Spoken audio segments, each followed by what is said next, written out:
একবার সদ্যপ্রয়াত খালেদা জিয়ার দল বিএনপির সঙ্গে জোট করার বার্তা দিল বাংলাদেশ জামায়াতে ইসলামী। বৃহস্পতিবার খালেদা পুত্র তারেক রহমানের সঙ্গে দেখা করে তাকে সমবেদনা জানান জামাত প্রধান শফিকুর রহমান। ঢাকার গুলশানে বিএনপি দফতরে চলে বৈঠক।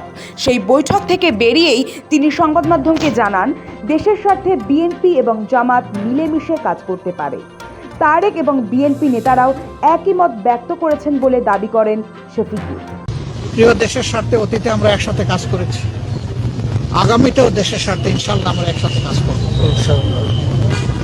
তারেক রহমান সাহেব সহ বিএনপির নেতৃবৃন্দ একই আকাঙ্ক্ষা ব্যক্ত করেছেন, আমরাও একই আকাঙ্ক্ষা ব্যক্ত করেছি। এটা কার্যত স্পষ্ট যে এই মিলিঝুলি সরকার গঠন হলে নির্বাচনে অংশ নিতে না পারা আওয়ামী লীগের সেই সরকারে স্থান হবে না। মুক্তিযুদ্ধ বিরোধী কট্টরপন্থী রাজনৈতিক শক্তি হিসাবে পরিচিত জামায়াতে ইসলামী 1971 সালে মুক্তিযুদ্ধের সময় জামাত নেতা কর্মীরা প্রকাশ্যে পাকিস্তান সেনার পক্ষে কাজ করেছিলেন। রাজাকার ঘাতক বাহিনীর নেতা হিসেবে গণহত্যায় জড়িত থাকার অভিযোগ রয়েছে দলের একাধিক নেতা কর্মীর বিরুদ্ধে।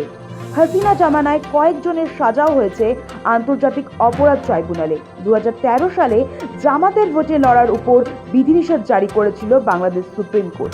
2016 সালে বাংলাদেশের সুপ্রিম কোর্ট জামাতের নির্বাচনী প্রতীক বাতিল করেছিল। 2024 সালের 30 জুলাই তৎকালীন প্রধানমন্ত্রী হাসিনার সরকার মৌলবাদ ও স্বাধীনতা বিরোধী জামাত এবং তাদের শাখা সংগঠন ইসলামী ছাত্র শিবিরকে নিষিদ্ধ ঘোষণা করেছিল। কিন্তু 5ই আগস্ট বাংলাদেশে পালা বদলের পরে বদলে যায় পরিস্থিতি। এখন তারা মোহাম্মদ ইউনূসের নেতৃত্বাধীন অন্তর্বর্তী সরকারের অন্যতম চালিকা শক্তি হিসেবে পরিচিত। 2001 থেকে 2006 সাল পর্যন্ত খালেদা জিয়া প্রধানমন্ত্রী থাকাকালীন বিএনপির সহযোগী হিসেবে ক্ষমতায় ছিল জামাত। পরবর্তী সময়ে দুদলের গাঁটছড়া ছিন্ন হয়। বৃহস্পতিবার তারেকের সঙ্গে সাক্ষাতের পর জামাতের প্রধান বলেন, অতীতে বিএনপির সঙ্গে একসঙ্গে কাজ করেছে জামাত, ভবিষ্যতেও করবে।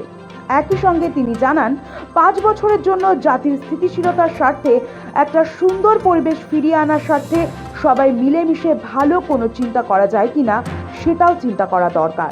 তিনি আরও জানান, নির্বাচনের পরপরই সরকার গঠনের আগেই দুদল বসবে, খোলা মনে কথা বলবে। জাতির জন্য চিন্তা করতে হবে, জাতির জন্য সিদ্ধান্ত নিতে হবে। এমনকি আমরা এটাও বলেছি যে 5টা বছরের জন্য জাতির স্থিতিশীলতার স্বার্থে একটা সুন্দর পরিবেশ ফিরিয়ে আনার স্বার্থে আমরা সবাই মিলেমিশে ভালো কোনো চিন্তা করতে পারি কিনা সেটাও আমাদের চিন্তা করা দরকার।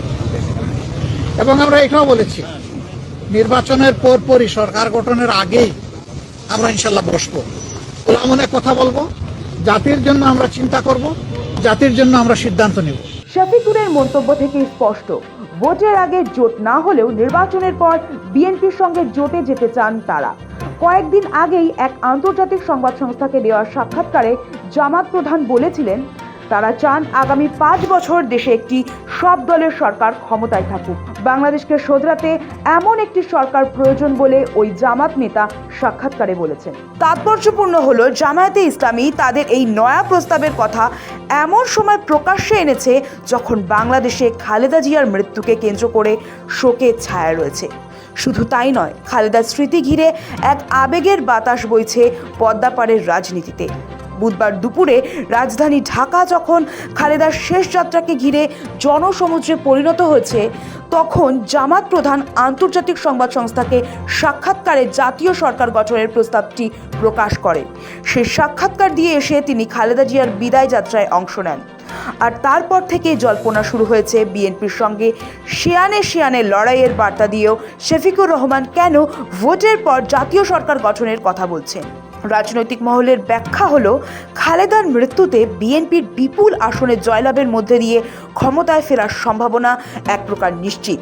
আওয়ামী লীগ ময়দানে না থাকায় জামাত এবার তাদের নির্বাচনী ভাগ্য পরিবর্তনের আশা নিয়ে এগোচ্ছিল।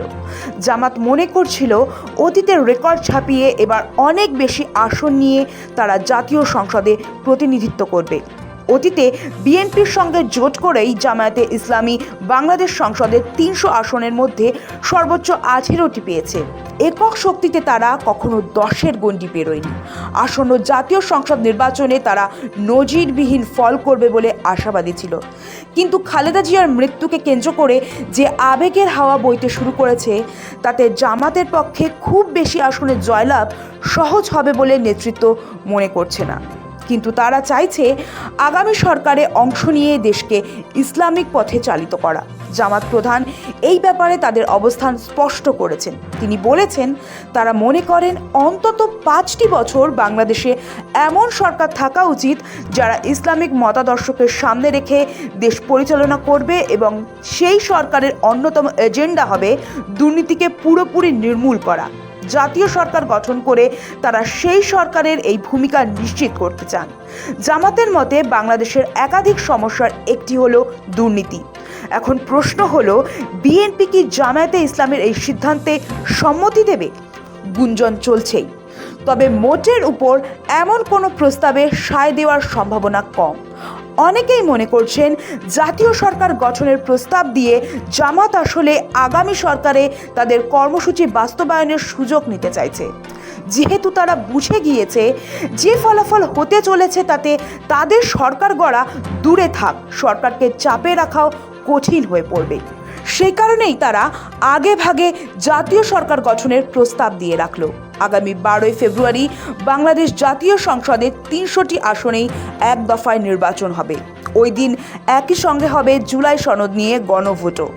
জাতীয় সংসদের নির্বাচনে জুলাই আন্দোলনের ছাত্র যুব নেতাদের একাংশের গড়া রাজনৈতিক দল জাতীয় নাগরিক পার্টি এনসিপি সহ 8টি দলের সঙ্গে আসন সমঝোতা করেছে জামাত। কয়েকটি প্রাক নির্বাচনী জনমত পরীক্ষায় ইঙ্গিত পাওয়া গিয়েছে নির্বাচনে বিএনপি প্রথম এবং জামায়াতের দ্বিতীয় স্থান অধিকার করার সম্ভাবনা বেশি। অর্থাৎ পরিস্থিতি এরকম থাকলে ফেব্রুয়ারির নির্বাচনের পর জামাতই হতে চলেছে বাংলাদেশের প্রধান বিরোধী দল।